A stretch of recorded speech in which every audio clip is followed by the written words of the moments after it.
રાજ્યમાં આઈએએસ અધિકારીઓની બદલીનો દોર યથાવત છે। વધુ 10 આઈએએસ અધિકારીઓની બદલી કરવામાં આવી છે। બીજા રાઉન્ડમાં સાબરકાંઠા કલેક્ટર નૈમેશ દવેની વલસાડ કલેક્ટર તરીકે બદલી કરવામાં આવી। રતન કંવરની સાબરકાંઠા કલેક્ટર તરીકે બદલી કરવામાં આવી છે।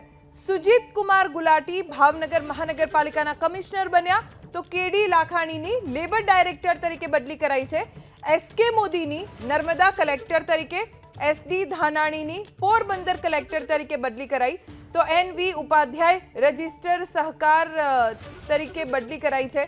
લલિત નારાયણ સંધુ પ્રોજેક્ટર ડાયરેક્ટર સમગ્ર શિક્ષા અભિયાન તરીકે બદલી થઈ છે। ડીડીઓ ગાંધીનગર તરીકે બીજે પટેલની બદલી કરાઈ છે। અમારા સંવાદદાતા હિરેન રાજગુરુ પાસેથી વધુ જાણકારી પ્રાપ્ત કરીશું। હિરેન, બીજા રાઉન્ડમાં વધુ 10 આઈએએસ અધિકારીઓની બદલી કરવામાં આવી છે, કોની ક્યાં બદલી?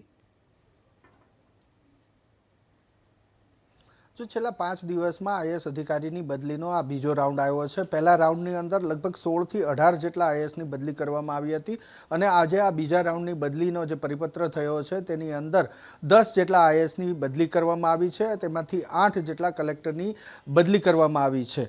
સૌથી મહત્વપૂર્ણ બાબત કે સર્વ શિક્ષા અભિયાનના પ્રોજેક્ટ ડાયરેક્ટર તરીકે ચારણ ગઢવી જે હતા એ છેલ્લા ઘણા સમયથી રતન કંવરબા ચારણ ગઢવી એ ત્યાં ફરજ બજાવતા હતા, તેની આ બદલી કરવામાં આવી છે અને તેમને કલેક્ટર સાબરકાંઠા તરીકેની પોસ્ટિંગ હાલ આપવામાં આવ્યું છે।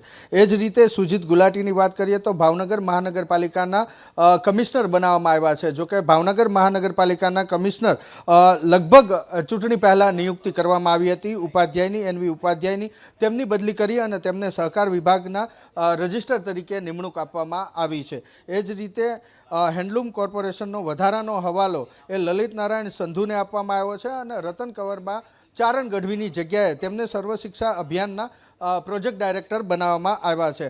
હજુ પણ કેટલાક આઈએએસ અધિકારીઓની બદલી થાય તે પ્રકારની માહિતી મળી રહી છે અને ત્રીજા રાઉન્ડની અંદર લગભગ 15થી વધારે આઈએએસની બદલી થાય તે પ્રકારની માહિતી પણ હાલ સામે આવી રહી છે।